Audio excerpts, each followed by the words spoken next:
인사 말씀을 듣도록 하겠습니다. 네, 지금 급작스럽게 회의를 소집하게 됐습니다.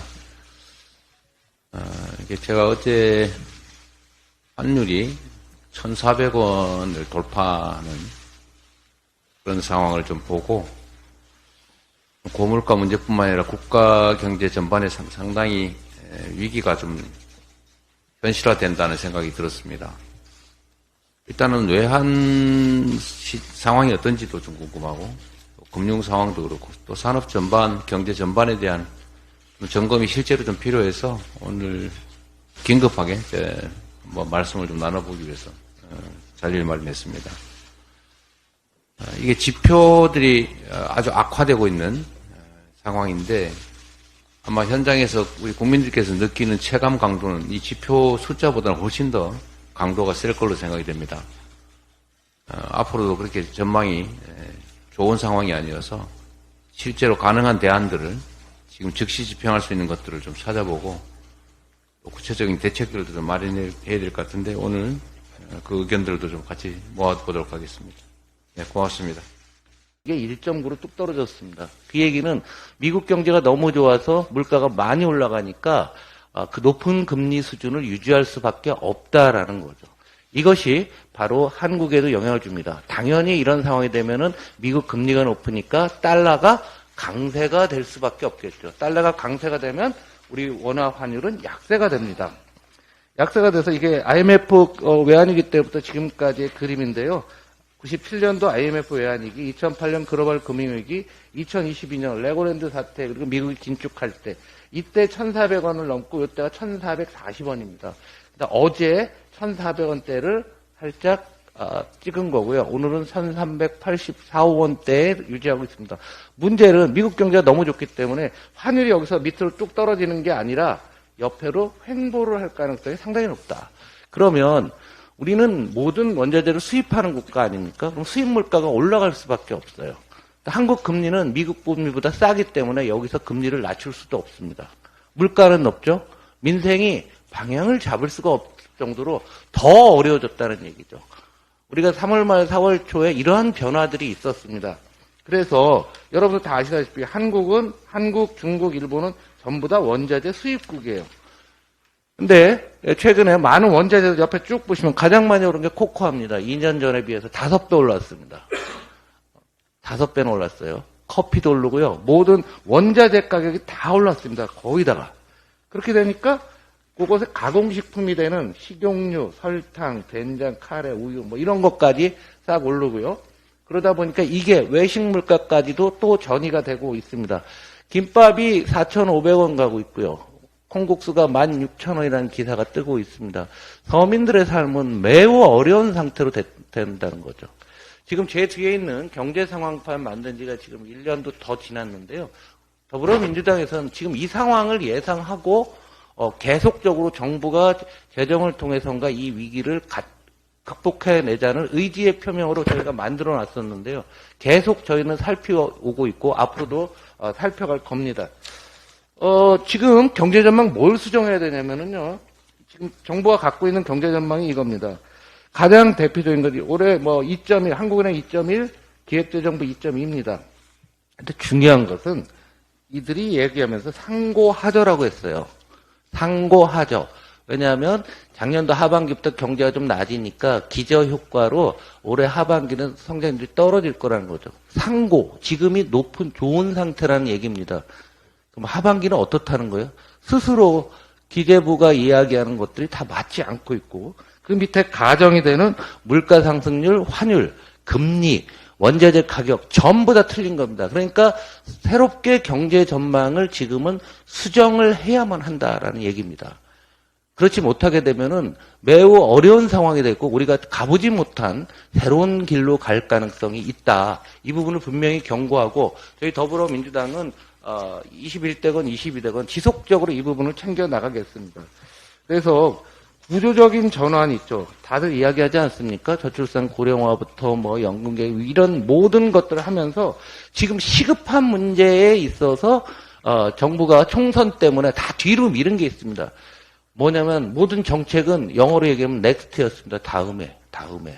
총선 후에. 총선 정책도 다 한시 정책이었습니다. 1분기 중, 상반기 중, 5월 말.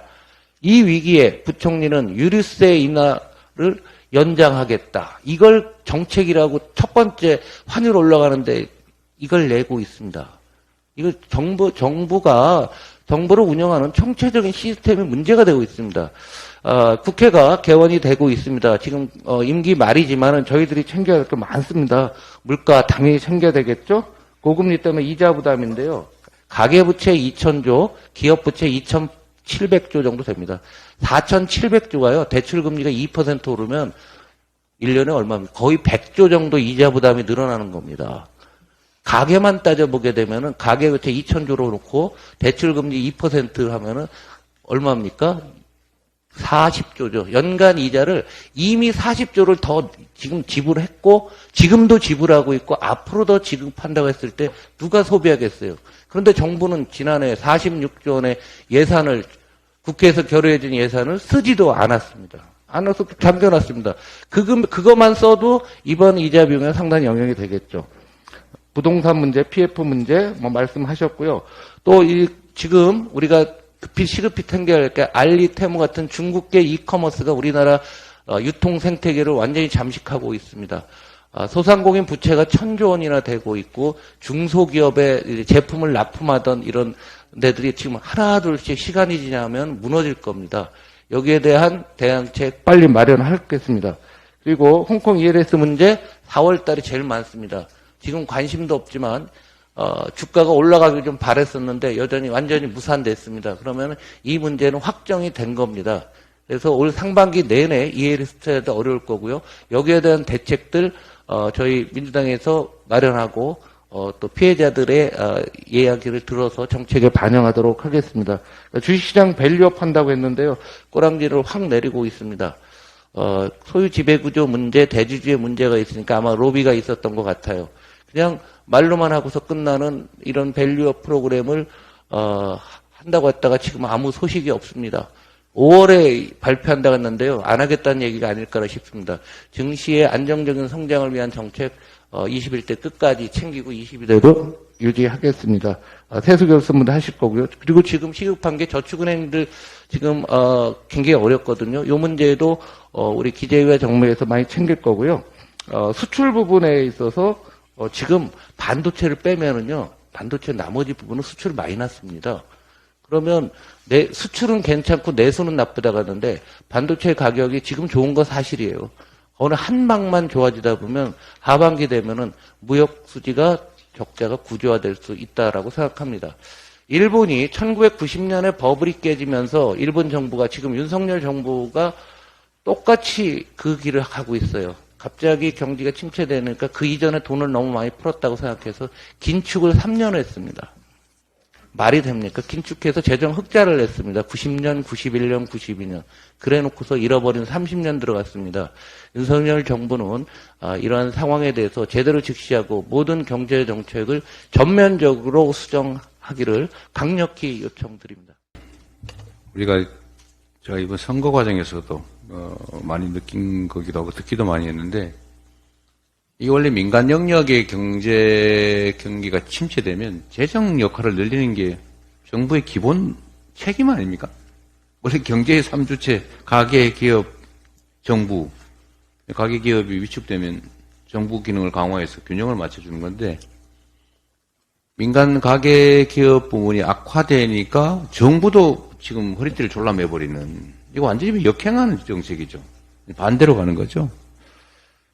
그런데 이 윤석열 대통령을 포함한 이 정부가 이런 잘못된 생각을 갖고 있는 것 같습니다. 균형은 언제나 진리다. 근데 이게 균형도 좋은 균형이 있고 나쁜 균형이 있는데 지금은 나쁜 균형을 마치 절대 진리처럼 맹신하는 것 같아요. 예를 들면 재정 수입이 줄어들면 그만큼 지출을 줄이는 그 균형만 맞으면 규모가 늘든 적든 상관없이 좋은 거다. 이런 착각에 빠져 있는 것 같은데 분명한 거는 경제가 활성화되기 위해서 좋은 균형을 맞춰야 된다. 그러니까 지금 부자 감세 문제도 경기가 나쁘고 정부 역할을 늘려야 될 시점에는 오히려 부담을 늘리지는 못할 망정, 부자들 감세를 해가지고 재정 여력을 축소시켜가지고, 축소시킨 만큼 또 지출을 줄여가지고, 이 나쁜 마이너스 균형을 이루는 것은 이거는 경제에 해악을 끼치는 행위입니다. 이건 정책이 아니라 경제를 망치는 해악이죠, 해악. 이 점을 좀 정부 당국자들이 모를 것 같지는 않은데 용기를 가지고 좀 대통령에게 진언도 좀 하고 정책 제안도 좀 해야 될 것 같아요. 그게 전문가이고 국가를 책임지고 있는 공직자들의 기본적인 책무라는 생각이 듭니다. 상사로부터 질책당하지 않기 위해서 당연한 얘기조차도 하지 못하면 그건 공직자의 기본 자세, 기본적인 자질이 없는 거죠. 그래서 이 나쁜 균형 상태를 절대 진리로 믿는 잘못된 지휘자가 있으면 직업 공무원들이 그 점을 지적을 해줘야죠. 우리 언론인 여러분께서도 좀 이 점에 대해서 좀 많이 지적해 주시기를 바랍니다. 이게 이러면 정부의 기본 역할이라고 하는 것에 대해서 기본 인식이 잘못되어 있는데 특히 경제 운용에 있어서 이걸 반드시 지적을 해야 됩니다. 그리고 고치지 않으면 이 수렁에서 벗어날 수가 없어요.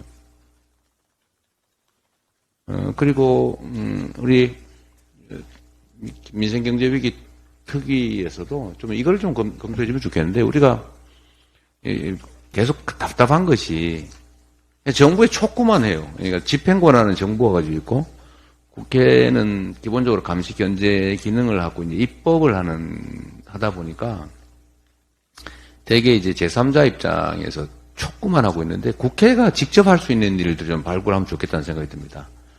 그래서 예를 들면 가끔씩 논란이 있는 부분인데 이 처분적 법률들을 좀 이제는 많이 활용할 필요가 있지 않을까 싶어요.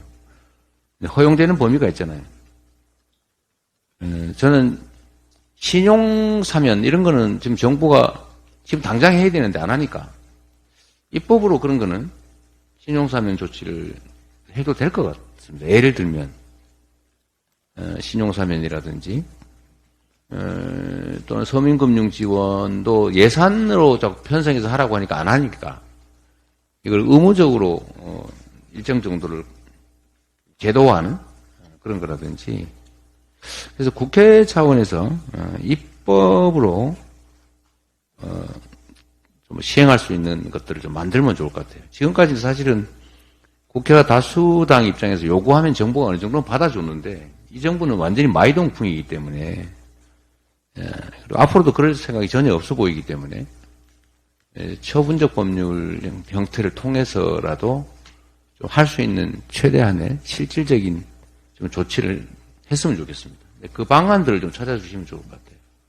오늘 얘기 나온 김에 이런 상태로 정말 경제에 대한 기본적인 소양이 의심스러운 이런 경제 당국을 믿고 경제 상황을 맡기기에는 너무 경제 상황이 심각하고 우리 국민들이 겪는 고통이 너무 크다는 생각이 듭니다.